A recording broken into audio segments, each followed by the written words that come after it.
So that's the Googler. And then bring us home with the H. Bring us home with the H. H is for he to ho, ho, ho. And this goes back in a sense to the first element that we spoke about of the LAUGH acronym, listen.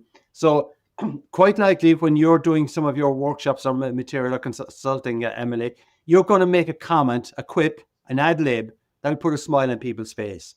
Listen to that and say, all right, I got a he from that.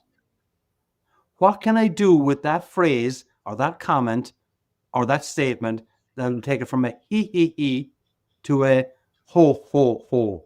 And there's simple little things that you can do to make that happen. The example I quoted earlier was, I speak a lot to organizations to improve people, performance, and productivity with a smile.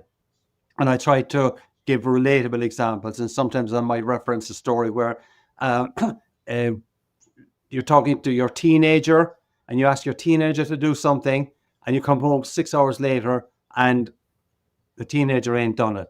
And there's a blank look in the teenager's face and you know where the brain should be, there's an empty space. And it's populated by two agitated chipmunks saying, what were we supposed to do? What were we supposed to do? So I'll pause there. My audience, a lot of the audience can absolutely relate to that. Okay.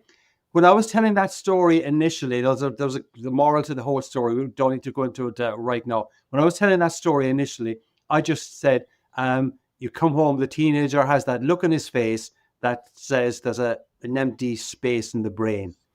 And then another time I dropped in an empty space that's populated by two chipmunks running around the place.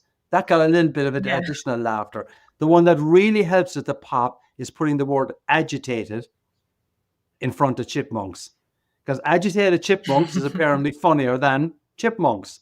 But it's just one little example. Where, yeah. So it's one little example. I sometimes use hamsters as well. Hamsters are deemed to make people laugh. But it's an example of where just one word helps the whole thing to go from he to ho, ho, ho. So the LAUGH acronym is something that anyone can do. Listen, anecdote, uncomfortable, Googler, he to ho, ho, ho, that anyone can do